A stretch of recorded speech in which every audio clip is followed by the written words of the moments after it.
So the first thing I'm going to do is take 250 grams of ground pork. To that I'm going to add 250 grams of ground chicken. I'm going to season this with some salt, and then I'm going to put in 30 grams of our Thai chili paste and then give it all a good mix. Now you can use only pork or only chicken or mutton or beef or any ground meat you like.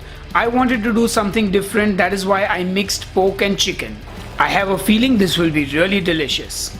Once that's done, I'm going to take a plastic bottle, one of those 500 ml PET bottles, and I'm going to cut it in half. Now we want only the top half of the bottle here, and we are going to take that top half of the bottle and we're going to fill it with all the mince. And of course make sure you use a good knife to cut it so that no plastic shards go into your meat, because that is the worst thing that can happen. Imagine eating a kebab and having plastic in your mouth. So be careful with that. So anyway, once that's done, you want to get yourself a jar, that bottle filled with meat, and some skewers. And then what you got to do is take the lid of the bottle, turn it over on top of the jar and push the meat out through the top onto your skewer. Now this looked so easy and perfect in that video, but it was not happening the way it should. It was quite difficult. It didn't happen perfectly. But anyway, I managed to use my hands, a little bit of intuition, a little bit of skill maybe, and I managed to get my kebabs on the skewer. So basically this is like a sheikh kebab almost. Anyway, once my kebabs were done, I put them in the freezer to chill for about 5 minutes so that they hold their shape. So now it's time to cook the kebabs, and I'm going to get my frying pan on the stove and I'm going to heat up some olive oil. I'm just using some spray olive oil. Of course, if you have a grill pan, that would be great for this. Anyway, once the pan is nice and hot, I'm going to lay down the skewers. I'm cooking them 3 at a time. So let it cook on one side. Don't be tempted to touch it. Let it cook for a good 2 to 3 minutes till it gets some nice color, and then you want to flip it. And well, I forgot to hit the record button, that is why you didn't see me flipping it, but nonetheless those kebabs look fabulous. Now you want to cook this kebab on all 4 sides. So once the top is done and the bottom is done, turn it over to one side, let it cook for a bit. Once that's done, turn it on the other side, the non-cooked side, and after a few minutes your kebabs will be ready. Get them out of the pan, then do the next batch. Cook them on the bottom, don't touch them, let them cook and get some nice color. Then flip them over, cook them on the other side, don't touch them once again, let them get some color. Then turn them on the side, and then turn them on the other side, and then when they're done, they're done. So just take them off the pan. And then I had 2 more big kebabs that I cooked, and oh, just look at this, because this is food porn, ladies and gentlemen. That's what it's all about. Anyway, once our kebabs are cooked, I'm going to get on to making a dipping sauce. So I'm going to take 30 grams of cream cheese at room temperature. I'm going to add some mayonnaise to that. I'm going to add in half a teaspoon of that delicious Thai chili paste. And then my secret ingredient, the resting juices from the kebabs. And then of course give it all a good mix. Now of course you can add more chili paste if you want it spicier. You can add some sriracha. It's completely up to you. Anyway, now it's on to the final step, and I'm going to get my pan back on the stove and I'm going to lay down some cheese. Yes, you heard that right. I'm using some Monterey Jack cheese, but you can use cheddar, you can use a slice, whatever you like. And as that cheese starts to melt, you put your kebab on that cheese, and now you just got to let that cheese start to crisp up. Almost like when we were making those cheese crisps. Yeah, you guys remember that episode? Click on the I button and watch it if you missed it.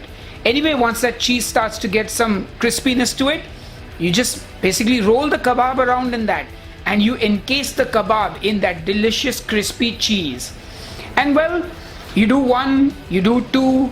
I mean, just it's beautiful to watch that cheese melting, the oils releasing, and then you just roll that kebab in that cheese. Oh yeah. Anyway, I don't need to show you more than 2 kebabs being cooked. I think you get the idea.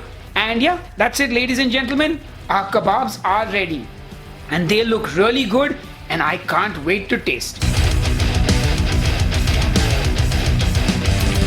So for this recipe, I'm going to be using 100 grams of just good old white mushrooms. You can of course use any mushrooms you like. I would recommend portobello mushrooms if you can get them. And now I'm just going to separate the mushroom stalk from the mushroom cap, and we are going to cook and eat the mushroom stalks as well because they are great. There's no need to throw them and they taste just like mushrooms. Anyway, once you've done that, it's time to move on. So I'm going to get my non-stick pan on the stove and I'm going to heat up a knob of butter. And as that butter starts to melt, I'm going to add in some minced garlic, about 1 or 2 cloves depending on how much you enjoy eating garlic. Anyway, give it all a good mix and let that garlic start to fry, and then I'm going to throw in the mushroom stalks along with the mushroom cap, and I'm going to season it with some salt and some black pepper. And now I'm going to give it all a good mix. And now you just want to cook this on a high heat, and the mushrooms will release all their liquid. Mushrooms generally tend to release a lot of water when they are cooked. So you now want to cook these mushrooms on a high heat till all that water dries up and the mushrooms start to get some color and they start to caramelize. And what we're doing here is cooking out all the water from the mushrooms, as mushrooms do tend to hold a lot of moisture. So the water will seep out of the mushrooms, it'll almost like deglaze the pan. It'll mix with the butter, the garlic, and then it will reduce, and all those flavors will sort of reduce down and like just get sucked into the mushroom, and you will have a beautiful garlicky buttery mushroom. And yeah, and then we're going to stuff it with some cheese, and you know, it's going to be amazing, guys. So just be patient, let those mushrooms cook, and well, once they are done, take them off the heat. I'm going to put the mushroom stalks in my plate and then the mushroom caps. And of course, make sure you pour in all that garlic and butter from the pan. Don't waste any of that because it is delicious. And then I'm going to crumble in some feta cheese on the mushroom caps. Basically, I'm stuffing the mushroom cap with cheese, with feta cheese in my case. But once again, you can use any cheese you like. And then I'm going to finish it off with some chopped basil. And once again, you can use any herb you like. Another good option is parsley. If you don't like basil, you can sprinkle some parsley right over. And that's it, ladies and gentlemen. Our cheese stuffed sauteed mushrooms are ready. And this is a great keto snack.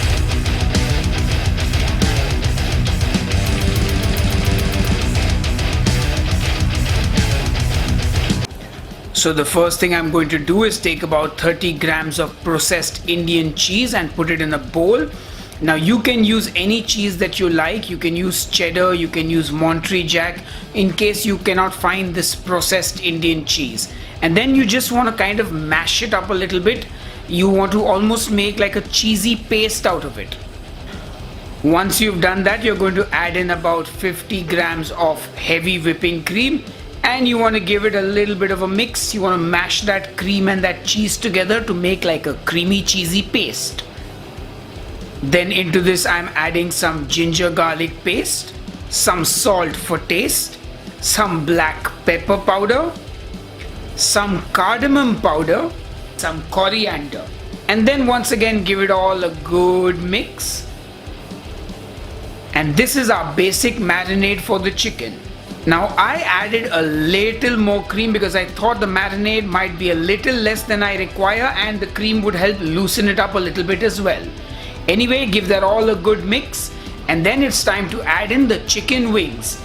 And yep, then you got to give it all another good mix so that the wings are coated in all that marinade. Give it a really good mix, guys. Give it a mix like you mean it. You want every piece of chicken coated in that marinade.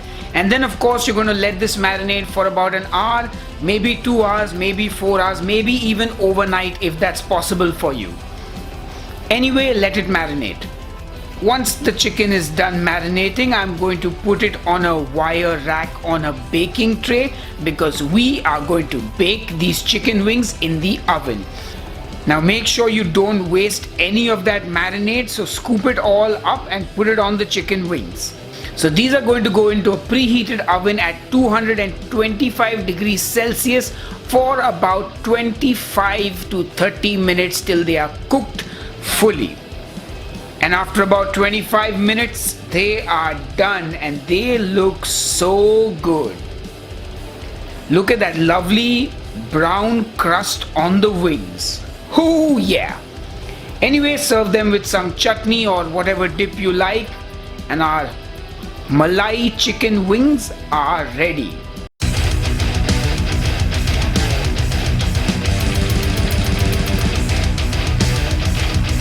Now we're going to be using pork mince for our bacon bomb balls, and we're going to start by seasoning it with some salt and some pepper. Now that that's done, I'm going to crush 2 cloves of garlic into that, and the idea is that the garlic is almost paste-like so that you don't get bits of garlic in your mouth. Next, I'm going to add some cayenne pepper for some heat, some rosemary powder, some dried parsley, and a touch of 5-spice powder. Give this all a good mix and our pork mince is ready, and just keep it aside. Next, we're going to cut up some mozzarella cheese into bite-sized pieces. Now it's time to assemble the bacon bomb balls. What we're going to do is divide the pork mince into 5 balls of about 50 grams each. Then I'm going to stuff this ball with the cheese, of course. And once that's done, I'm going to wrap it in a piece of bacon. And that's how easy it is.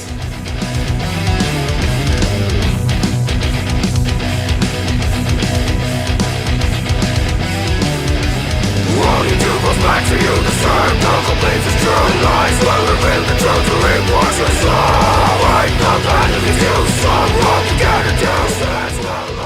Now it's time to put them in our oven, which we have preheated to the highest temperature possible because we want all that bacon fat to render out and become nice and crispy. So put this in the oven for about 15 minutes or so till the bacon is nice and crispy, and that's it. And our bacon bomb balls are ready. I'm going to garnish that with a bit of fresh Parmesan cheese and a little bit of fresh coriander, or you can use parsley even if you have. And that's it, it's done.